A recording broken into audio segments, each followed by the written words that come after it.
Muy buen día para todos en esta mañana. Que el Señor nos bendiga a todos y que cada día estemos creciendo en su palabra. Perdón. El tintico de la mañana. Me trajeron un tintico. Les invito para que tomemos un tintico esta mañana, en las horas de la mañana.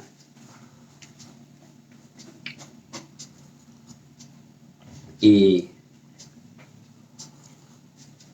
bueno, continuando como venimos con el estudio de las dispensaciones. Hoy continuamos con la dispensación número 6. Pero antes, les invito, vamos a buscar en nuestros himnarios el himno número 197. Mirad al Salvador Jesús. 197. Interesante con esta expresión. Mirad. Ojalá que todos, ahora que vamos a cantar, en nuestro pensamiento tengamos en cuenta qué es lo que estamos cantando, ¿verdad? 197.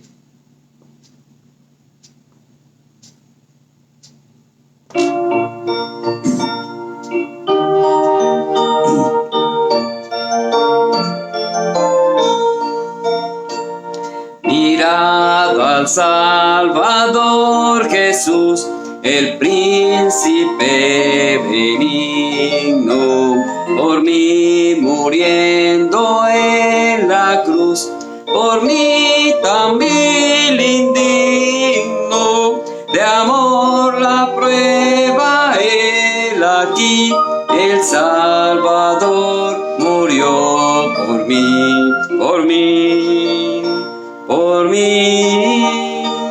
Jesús murió por mí. El sol su rostro encubrió al ver su agonía. La dura peña se partió, lo oyes, alma mía, de amor la prueba él aquí, el Salvador murió por mí, por mí, por mí.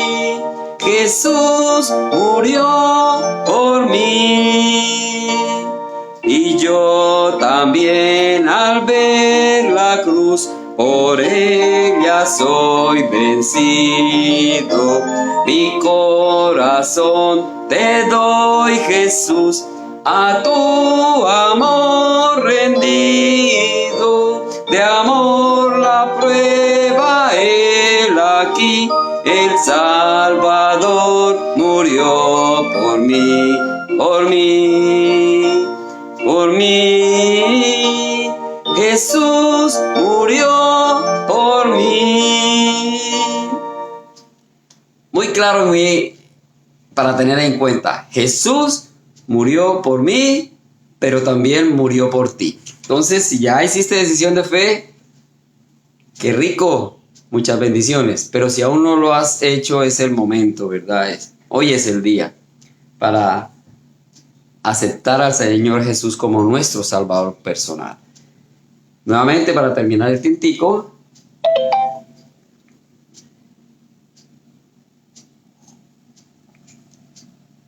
bien, hoy vamos a continuar, estamos en las dispensaciones, pero antes una palabra de oración. Bendito Dios y Padre Celestial, gracias te damos por tu amor, gracias por tu misericordia, por este nuevo día que nos regalas. Gracias, Señor, por esa gran obra del Señor Jesús, esa magna obra de dar su vida por nosotros. Pero hoy, gracias, somos salvos, Señor. Ahora te pedimos que nos des sabiduría y entendimiento y que comprendamos el mensaje que nos traes en esta mañana. Gracias, bendito Dios, en el nombre de nuestro Señor Jesucristo. Amén. Bueno, amigos y hermanos, continuamos entonces. Estamos en la sexta dispensación. Ya hemos visto ya los finales de esta dispensación, que es la iglesia actual, el momento, el tiempo de nosotros, ¿verdad? Acabamos de ver algo que encontramos en el Apocalipsis sobre los 144,000 sellados, y también vimos algo sobre Satanás y su trilogía peligrosa, ¿verdad? Ese enemigo. Hoy continuamos entonces sobre ya las naciones gentiles, o sea, en los pueblos gentiles somos nosotros los que por sangre no somos del pueblo de Israel, pero habiendo hecho decisión de fe, ya somos de la iglesia, somos del cuerpo de Cristo. Entonces ya ahí vino la unión, ¿verdad? Judíos y gentiles para formar la iglesia. Entonces vamos a ver algo sobre el imperio romano ya restaurado. Miremos esta profecía para recordarla, la profecía de Daniel 9:26.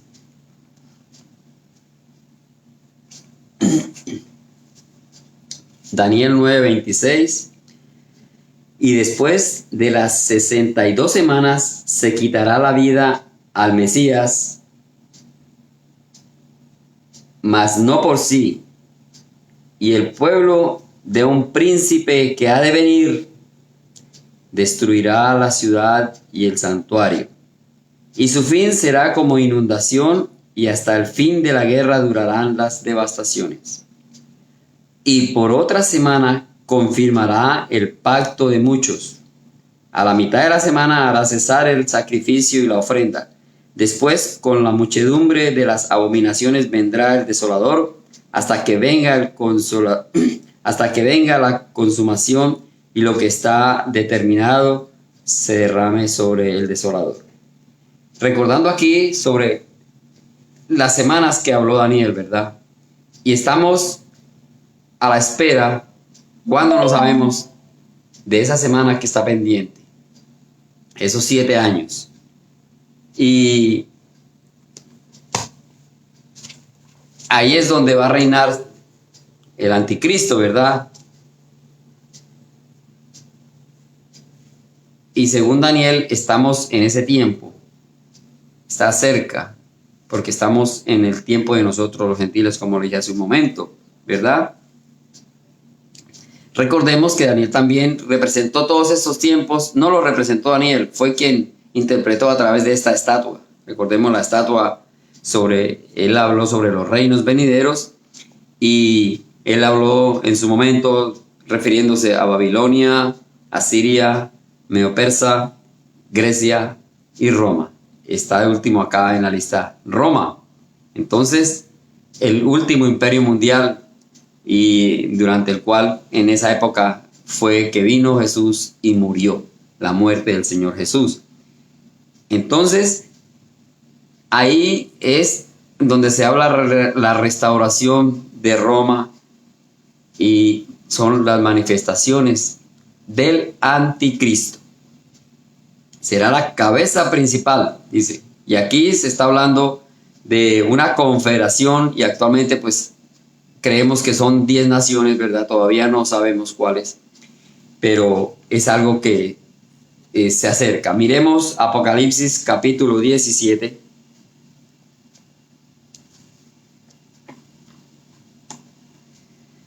Apocalipsis 17, 12 y 13.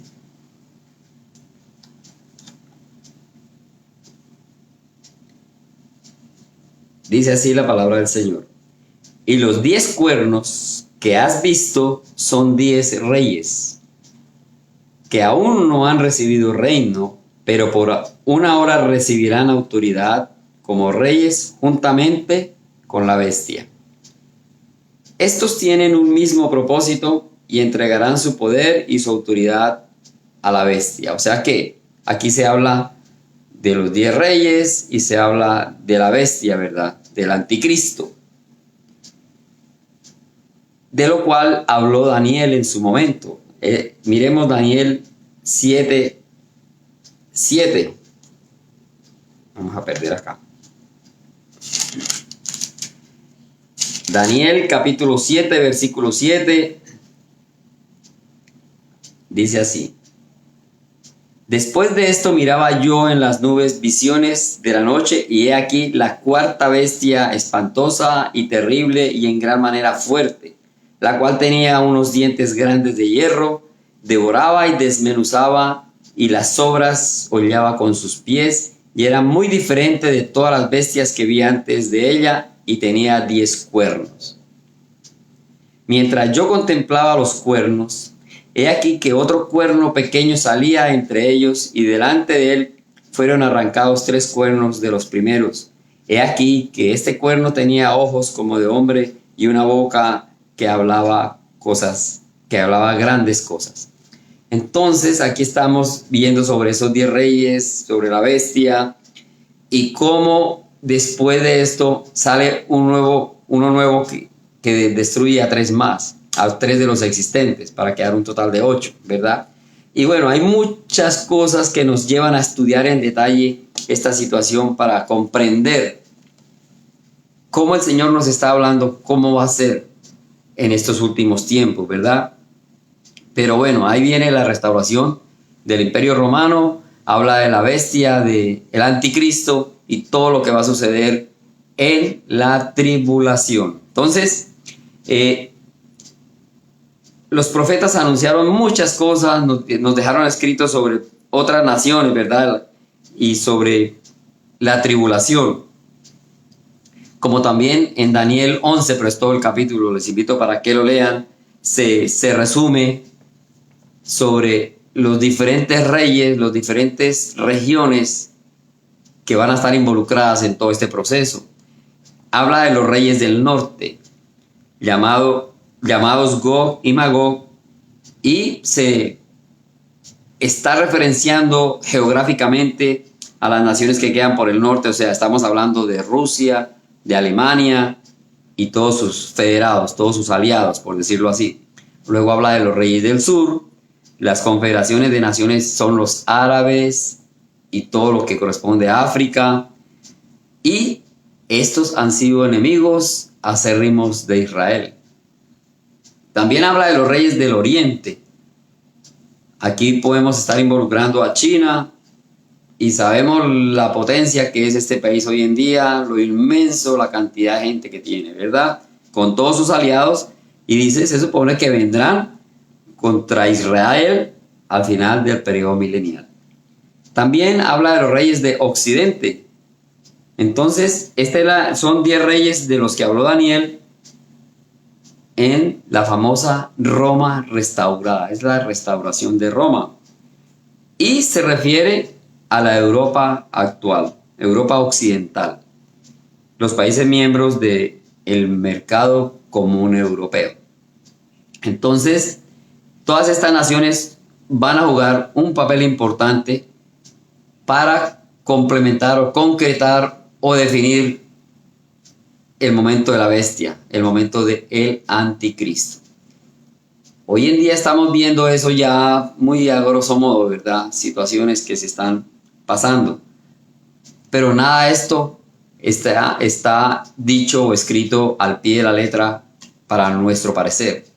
Está escrito por el Señor de lo que va a suceder, nos está diciendo, nos está previniendo de que tenemos que estar preparados. Ese debe ser nuestro punto. Debemos estar preparados porque el día y la hora nadie lo sabe. Y nos interesa hemos hecho decisión de fe, ya somos salvos. Entonces cuidémonos de hacer cosas que no convengan porque no nos va a convenir más adelante, ¿verdad? ¿Qué pasará con la iglesia en la tribulación? A ver, pensemos, ¿qué pasará con la iglesia cuando sea la tribulación? Pues hay una buena noticia, ¿verdad? Hay muchos que no creen que la iglesia no va a estar en la tribulación. Pues realmente así es, muchos no lo creen. Pero la iglesia no vamos a estar ni en la tribulación ni en la gran tribulación, que son los últimos 7 años que estuvimos leyendo ahorita de Daniel, porque ahí es donde va a estar gobernando la bestia, el anticristo. Entonces, sabemos que la iglesia va a ser arrebatada. Y lo dice en su palabra el Señor, ¿verdad? Antes de la tribulación, en un abrir y cerrar de ojos. No va a haber oportunidad. Hay unas películas por allí que hemos visto, yo he visto unas películas que hacen sobre este tema del arrebatamiento, ¿verdad? Y queda uno impactado de ver cómo los que son llamados por el Señor, levantados el día que venga el Señor en las nubes, los que quedan, como que quisieran que el tiempo se devolviera a esos 2, 3, 5 segundos atrás como para arrepentirse y ya no estar, pero ya pasó. Están como en la realidad de ese tiempo futuro y se miran las caras y ya no hay tiempo. Les tocó esa gran tribulación donde viene a gobernar el anticristo 7 años. Nosotros como iglesia, los que hemos hecho decisión de fe, no vamos a pasar eso. Vamos a ser arrebatados en el momento que menos lo esperamos, ¿verdad? Entonces, ya viene la gran tribulación porque el Señor Jesús va a venir en las nubes. Él no va a pisar la tierra, va a llegar a las nubes por su pueblo, ¿verdad? Y hay mucho para hablar sobre esto en detalle también, porque después regresará para reinar en la tierra. Y el Señor le prometió a la iglesia que dice, te guardaré. Esto es importante porque para nosotros no va a venir esa tal tribulación. No vamos a estar sufriendo. Miremos qué dice en Primera de Tesalonicenses 5:9.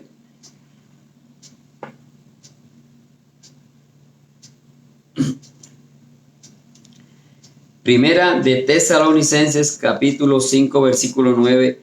Porque no nos ha puesto Dios para ira, sino para alcanzar salvación por medio de nuestro Señor Jesucristo, que Él murió por nosotros, para que ya sea que velemos o que durmamos, vivamos juntamente con Él. Y lo aclara. No nos ha puesto Dios, sino para la salvación. Ese es el deseo de Él, que toda su creación seamos salvos. No se dejen llevar por el enemigo de Satanás. Y aquí al final dice, ¿verdad? En el 10, murió por nosotros, ya sea que velemos o durmamos, vivamos juntamente con Él. Los que velemos es nosotros los que en este momento tenemos la vida física, ¿verdad? Que estemos alerta, velando porque las cosas se hagan y nosotros haciendo las cosas como son. O los que durmamos porque no sabemos si el día que el Señor venga ya nos ha llamado a su presencia, como ha sucedido con muchos que ya han muerto, pero que ya estando en ese momento de su vida, que ya se les acabó su vida terrenal, pero ya hicieron decisión de fe y son salvos. Y nosotros estamos en el camino, cada día creciendo y mejorando para que el Señor, para no quedarnos por fuera, ¿verdad? Entonces, y esa tribulación es mejor que ni pensemos en eso, porque va a ser un tiempo de la ira de Dios, un tiempo de la ira de Dios, ¿verdad? Y hablamos un poco sobre el tribunal de Cristo. En Apocalipsis 5, otro capítulo entero allí, es interesante que lo leamos, no lo voy a leer ahora, pero habla sobre todo yo me imagino, ¿verdad? Dice que el que está sentado en el trono tiene un libro que nadie de los que están allí, millones, tienen la potestad o tendremos la potestad de abrir ese libro. ¿Cómo será ese momento tan, cómo se dijera, inmarcesible, ¿verdad?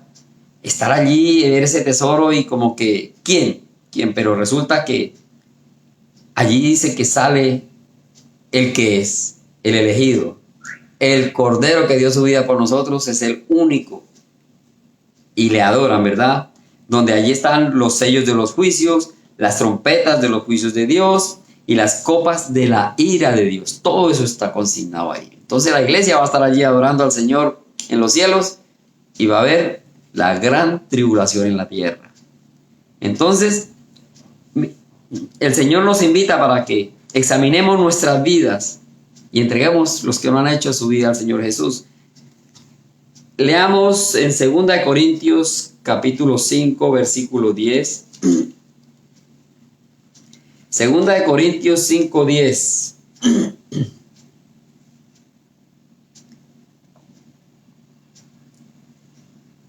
Estoy en primera, no me coincidía la cosa, es segunda. Ok.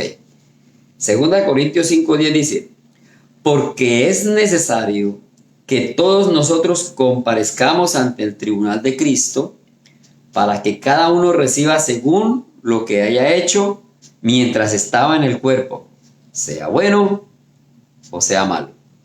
Entonces, vamos a estar allí ante el Señor, pero ya no para condenación, sino para la premiación, ¿verdad? Qué interesante. Vamos a ser premiados todos los fieles de cómo ha sido nuestra vida cristiana aquí en la tierra, ¿verdad? Y sí, no es un juicio de pecados, ni de condenación, como lo dije, sino un juicio de servicio y de fidelidad al Señor. Ya somos cristianos, ahora de aquí para adelante, entonces, ¿cómo le estamos sirviendo, verdad? ¿Cómo vamos a ser fieles realmente? Engrandeciendo su nombre. Ahí es donde vamos a mirar las coronas, los premios. Miremos Romanos 14:8.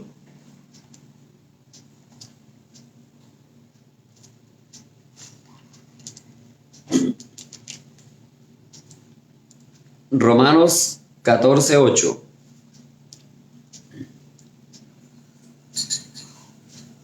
Perdón, el 7, vamos a leer del 7. Porque ninguno de nosotros vive para sí, y ninguno muere para sí. Pues si vivimos, para el Señor vivimos. Y si morimos, para el Señor morimos. Así pues, sea que vivamos o que muramos, del Señor somos. Qué interesante esto. Pase lo que pase, hijos de Dios, de Él ya somos. Sí. El 9. Porque Cristo para esto murió y resucitó y volvió a vivir, para ser Señor así de los muertos como de los que viven. Pero tú, ¿por qué juzgas a tu hermano? O tú también, ¿por qué menosprecias a tu hermano? Porque todos compareceremos ante el tribunal de Cristo.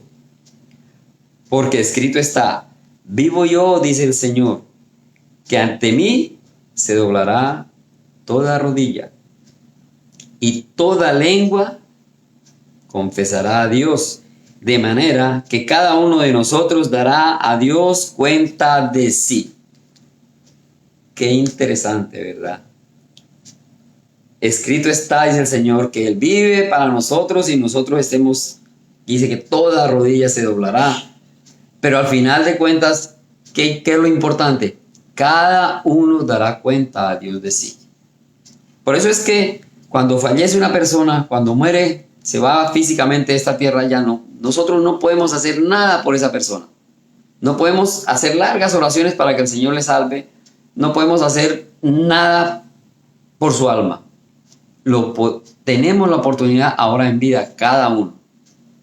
Cada uno dice de sí. Compareceremos ante el tribunal de Cristo, pero ¿qué? Cada uno de nosotros dará a Dios cuenta de sí. 14:12. Ya no vale nada lo que hagamos. El que murió, nos queda ese vacío, nos queda ese dolor, nos queda todo, ¿verdad? Porque los queremos, nos amamos aquí en familia, en los amigos, todo eso es muy bonito. Pero cuando ya esa persona muere, todo quedó en el pasado. Cada uno dará cuenta a Dios de sí. Entonces tengamos en cuenta eso para que no nos coja el tiempo y quedemos por fuera, ¿verdad? Entonces, ahí es donde seremos premiados ante el tribunal con grandes galardones. Ahora, miremos qué dice 1 Corintios 3. Primera de Corintios, capítulo 3, versículo 14. Si permaneciere la obra de alguno que sobreedificó, recibirá recompensa. Si la obra de alguno se quemare, él sufrirá pérdida, si bien él mismo será salvo, aunque así como por fuego. Todas nuestras obras y todo lo que hagamos, dice, va a ser probado y pasado por fuego. Si permaneciere la obra del que reedificó, recibirá recompensa. Qué interesante que dice, si permaneciere la obra de alguno que sobreedificó. ¿Quién edificó? ¿Quién es la piedra importante, el inicio de esta gran obra del Señor Jesús? La piedra angular. Él edificó, nosotros sobreedificamos. Estamos en la roca firme, ¿verdad? Y si lo hacemos bien, la prueba de fuego no va a ser problema para nosotros, ¿verdad? Y dice, recibirá, en el verso 14, recibirá recompensa. Esas son las recompensas que vamos a ganar nosotros, las coronas, cuando estemos allá ante el tribunal de Cristo. ¿Cómo es? No lo sabemos. Va a ser algo muy hermoso, de pronto muy bonito. Los que han entrado, los que hemos entrado a un estadio, cuando se llenan esos estadios, esa cantidad de ver 40,000 personas, ¿verdad? Qué cantidad de gente, todos gritando con esa fuerza. Cuando estamos viendo un partido de fútbol, eso se siente, eso emociona, ¿verdad? Ahora, esa es la emoción terrenal. Imaginémonos la emoción celestial allí, donde no hay 40,000, sino vamos a estar millones, disfrutando de ese nuevo tiempo, ¿verdad? Y luego vendrán las bodas del Cordero. Y recordemos que el Señor compara las bodas del Cordero con un matrimonio real aquí en la tierra. El novio, la novia, y se quieren, se cuidan y el uno quiere lo mejor para el otro, ¿verdad? Eso es, el noviazgo es una maravilla. Eso debería ser, a veces no ocurre, pero eso es la comparación que hace el Señor, nuestro Dios, de su Hijo Jesucristo y con la iglesia, ¿verdad? Entonces, dice, han llegado las bodas del Cordero y su esposa se ha preparado. La iglesia se supone que tenemos que estar allí lo mejor. Leamos en Apocalipsis 19:6.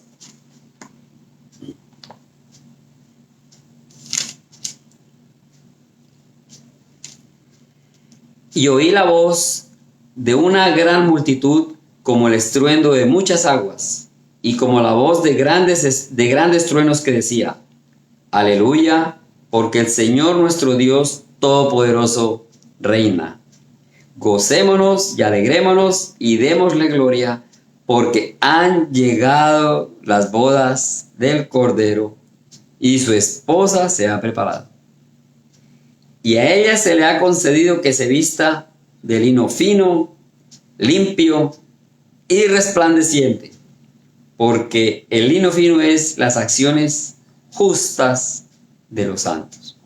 Qué interesante, entonces, en las bodas del Cordero, en ese símil que hizo Dios, va a estar allí la iglesia pura, sin mancha, que es lo que hoy en día estamos nosotros, ¿verdad?, participando de esta gran iglesia. Y serán las bodas del Cordero. Con ese, como dije hace un momento, cuando el novio y la novia se quieren y llega el momento más feliz. Ya no van a ser cada uno por su lado queriéndose, sino en el mismo sitio amándose, ¿verdad?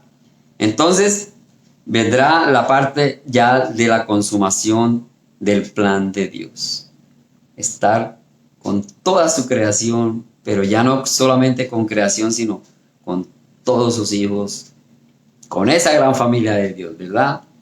Entonces, la iglesia se presenta como la novia, esa novia que se presentará un día ante el novio, el Señor Jesús, pura, inmaculada. Miremos Efesios 5:25.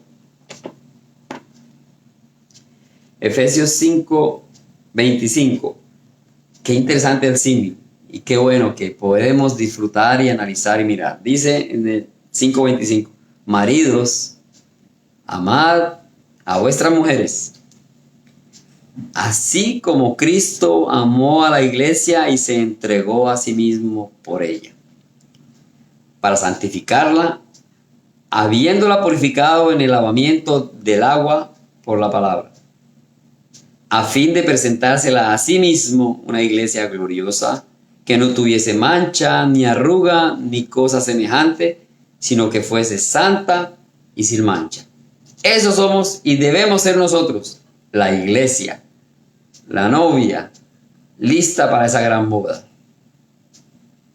Y entonces comienza diciendo que los maridos debemos amar a nuestras mujeres. Y eso es algo que ya, en el sentido figurado, el Señor Jesús lo hizo. Dio su vida por nosotros. Hizo su trabajo, hizo su función. Lo que debía hacer, lo cumplió. ahora espera por nosotros. ¿Qué estamos dando nosotros? ¿Qué vamos a hacer nosotros en nuestra vida cotidiana para que crezca la iglesia? Todos aquellos que aún no conocen o no han recibido al Señor Jesús, den ese paso de fidelidad y no lleguemos a esos últimos 7 años de la gran tribulación, donde va a reinar la bestia, donde va a estar gobernando el anticristo, ¿verdad? Lo que estamos viendo ahora es pasajero, que el virus, que ahora que el carnet, que tantas cosas. Imaginémonos que esto es pasajero, comparándolo con ese tiempo que va a venir. Entonces ojalá que estemos alerta y preparados y cuidándonos. No queremos estar allí. Entonces, ya cuando la iglesia se una definitivamente con el Cordero, ¿verdad? Ya es la esposa del Cordero. Entonces, vendrá esa dupla, por decirlo de alguna manera, ese matrimonio, esa unión, vendrá a la tierra a destruir los enemigos. El Señor Jesús va definitivamente a destruir al enemigo. Nuestro enemigo es Satanás. No le vemos, pero ahí está, dándonos vueltas y rondándonos y siempre poniéndonos cositas, ¿verdad? Es implacable, Satanás es implacable. Pero el Señor Jesús va a venir ya después a derrotarlo, ¿verdad? Y vendrá como el Rey de Reyes y Señor de Señores. Bueno, aquí entonces ya dejamos, se pasó el tiempo, seguiremos, son 7 dispensaciones, nos falta todavía algo de la 6ª y luego veremos la 7ª dispensación para que nos hagamos análisis de nuestras vidas y todos los tiempos futuros. Hay muchas cosas, aquí no se detalla tantas cosas, pero hay mucho, ¿verdad? Entonces, bueno, les invito para que cantemos el himno número 300, Sublime Gracia.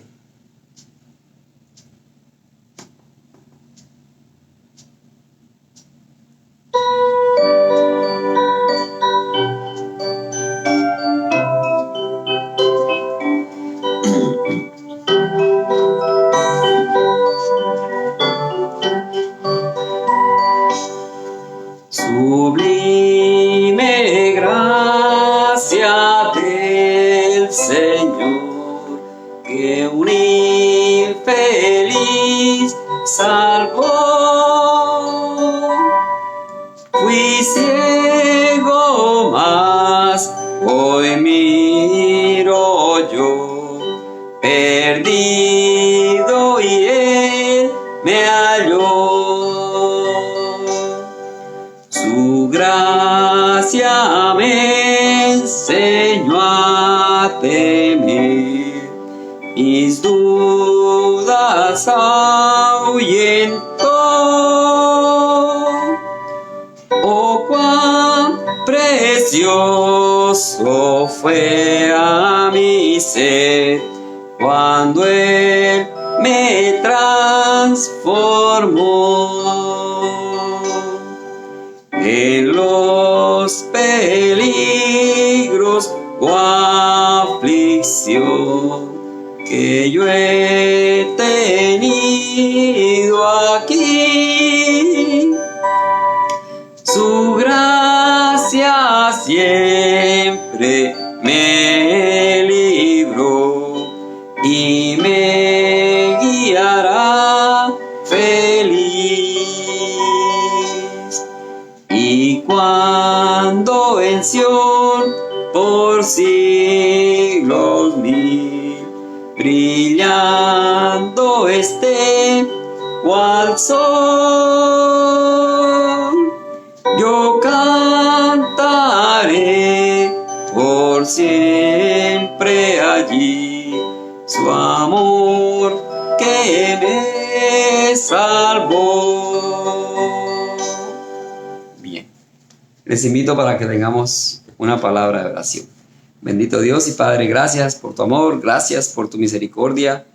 Y una vez más hoy, pues Señor, ponemos en tus manos este día para que nos cuides, que nos protejas. Señor, todo lo que hagamos sea bajo tu cuidado. Gracias, bendito Dios, en el nombre de nuestro Señor Jesucristo. Amén. Bueno, amigos, hermanos, todos quedamos despedidos por el día de hoy. Hasta otra oportunidad.